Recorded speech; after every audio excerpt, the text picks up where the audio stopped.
Okay, magandang araw sa inyo, mga ka-trigger. Ito na muli ang inyong Pinoy Firearms Instructor na gunsmith din naman. At humingi ako ng paumanhin. At hindi tayo nakapagawa ng mga videos ng mga nakaraang panahon sapagkat tayo nagkameron ng isang malaking problema.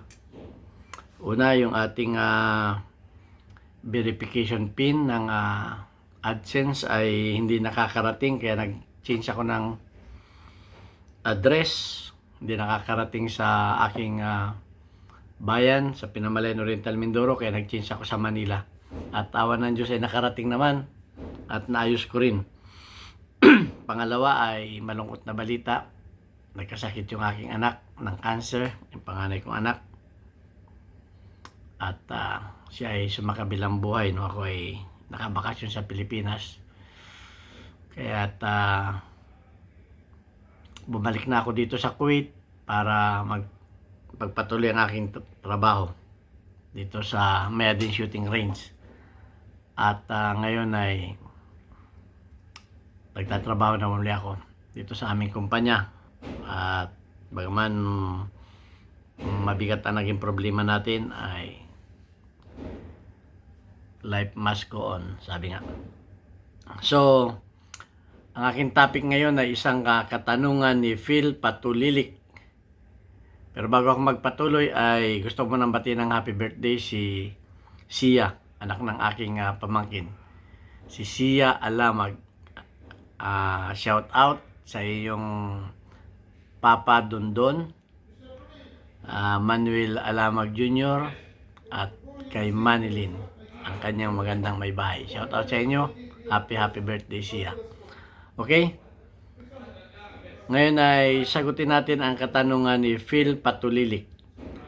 Ang sabi niya, pwede po bang pag naglinis ng barrel sa labas lang, hindi na yung loob?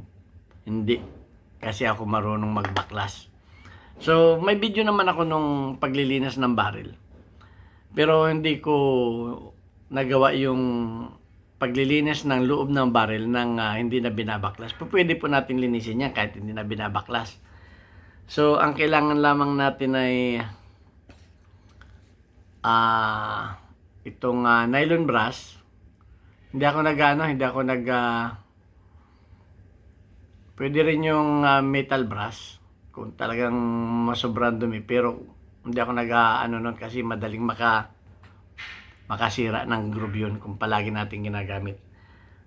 At itong tanso, ito huwag kayong gagamit ng hindi tanso. Tanso ito, mapapansin niyo na ito ay medyo pinalapad ko yung dulo, parang panlinis ng tenga yan, ayan. At ito ay may huwag kayong gagamit ng hindi tanso sapagkat makakasira ng barrel. At isang alambre na maliit lang, yung maliit na alambre. Yan, mga 1 pie, 1 foot ang haba. Yan, wala akong nakitang bago, luma. So, ito ay may gamit din ito. At una natin gagawin, siyempre yung baril. Tingnan natin. Gagawin ko sana itong live pero hindi pa pwedeng magpakita ng baril sa live. Kaya ito ay ginawa ko na lamang na videos na ating edit. So, meron tayo dito isang bereta. At una natin gagawin, chichikin natin. Tingnan natin kung may magazine, empty magazine. O walang magazine.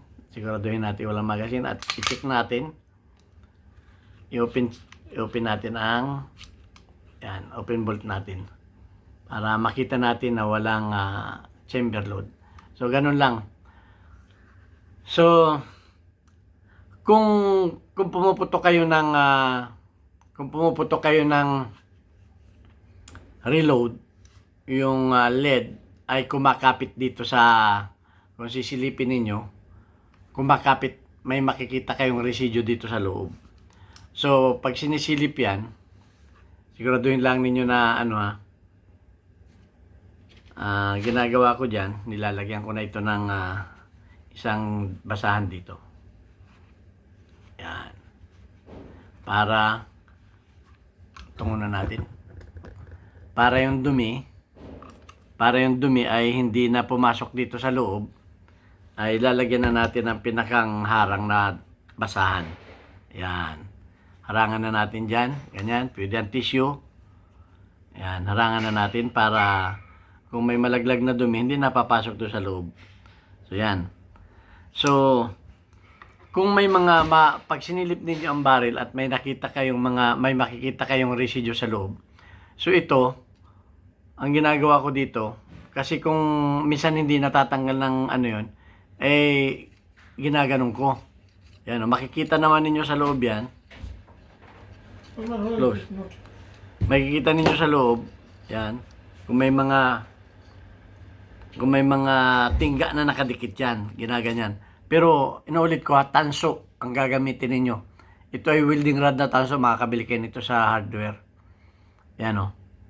1.8 ang laki. Tanso yan. So, kukut-kutin ninyo yung mga nakadikit na tanso kasi tingga, nakadikit na tingga. Matatanggal ninyo yan sa pamamagitan nito. Kasi kung brush lang, hindi ninyo matatanggal yun eh. Nakadikit yun. Natutunan ko ito nung ako ay aktibo pa sa pagiging shooter. Mahirap tanggalin yung mga nakadikit na tingga dun.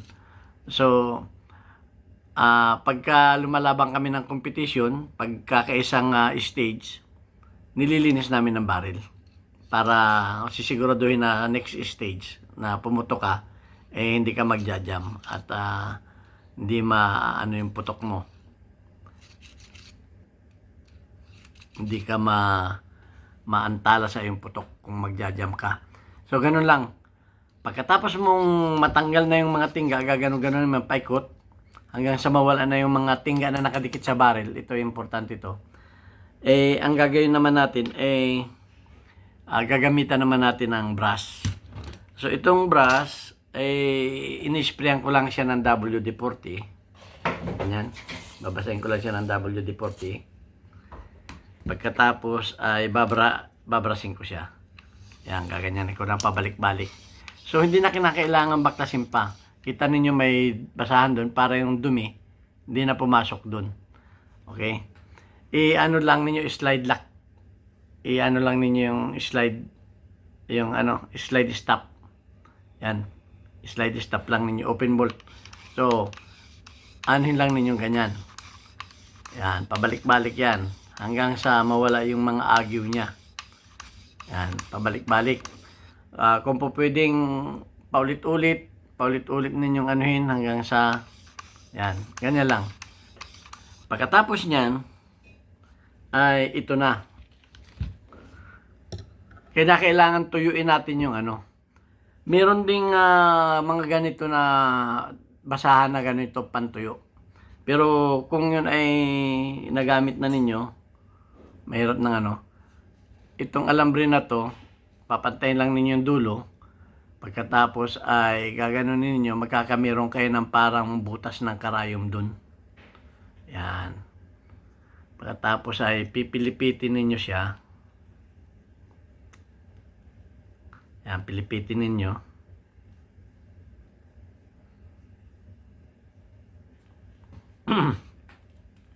Pilipitin lang ninyo, ganyan. Hawakan ninyo yung dulo. Tapos ay pilipitin ninyo. Para hindi siya maghiwalay. Ayun.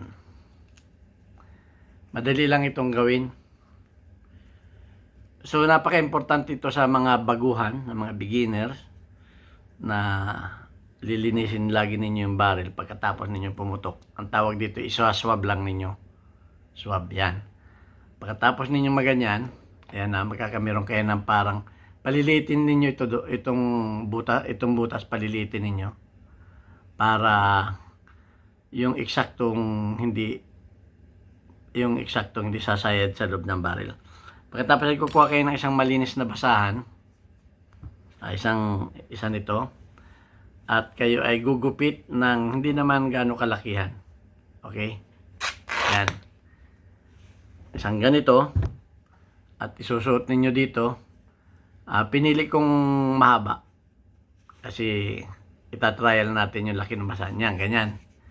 Pagkatapos ng ganyan, Papasok na natin dito sa kanyang chamber muna. At ating hihilahin. Ayan o. Ayan. Titingnan ninyo kung masyadong malaki yung inyong basahan. Kung masyadong malaki yung inyong basahan at medyo sikip, hihilahin ninyo at babawasan ninyo. Kung halimbawang halimbawa na malaki yung basahan ninyo, huwag ninyong pupursahin ng ipasok. Kasi pag yan ay nasa loob na, mahirap na ilabas yan. So pagka yung napansin ninyo na mahirap hilahin at hindi pumapasok, huwag na ninyo ilalabas ulit ninyo at babawasan ninyo itong damit. Ngayon, yan makikita ninyo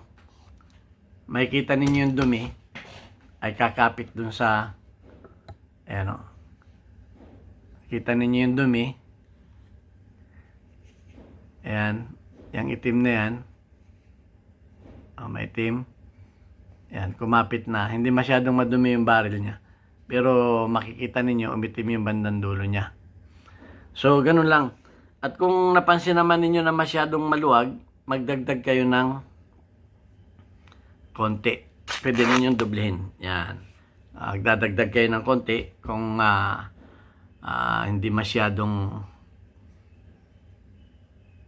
hindi masyado siyang kumakagat. Kinakailangan medyo kumakagat siya. So, yan. Dagdagan natin siya. Kinakailangan tuyo ang baril. Huwag kayong gagamit ng may langis ang baril. Yan.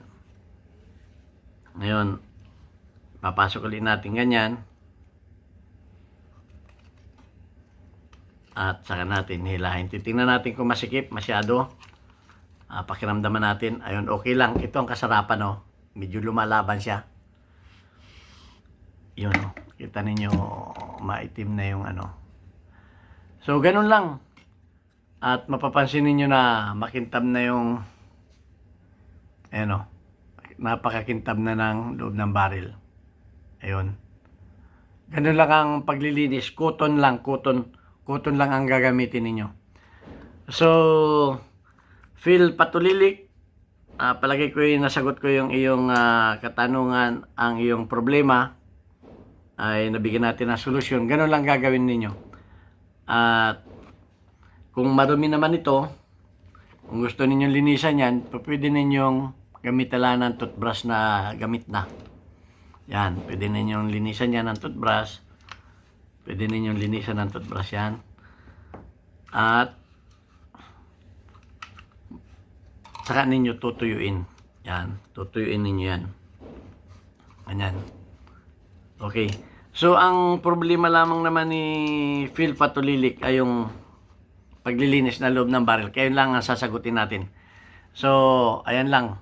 Malinis na yung baril. So, kung yung may nagtanong pa rin sa akin na isa, wala pa lang akong 1911, yung hindi gumagana ang safety grip. Gagawin din natin ng video yan kung bakit hindi gumagana. So, okay, Phil, palagay ko nasagot ko na yung iyong problema. At sana itong video na ito ay makatulong sa mga beginners. Ito po ay para sa mga beginners. Okay, bago ako magtapos, shout out sa aking dalawang pamangkin na kumukuha ng abogasya, si Adoric at saka si Omar De Leon, magkapatid yan, na taga Bustos, Bulacan. Si Placido De Leon III, anak ni Attorney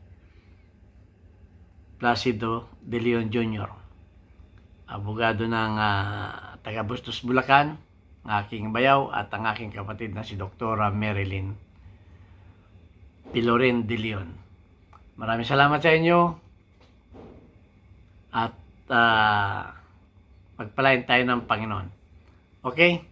Hopefully, pagdasal natin, makapasa ang aking mga pamangkin sa bar exam.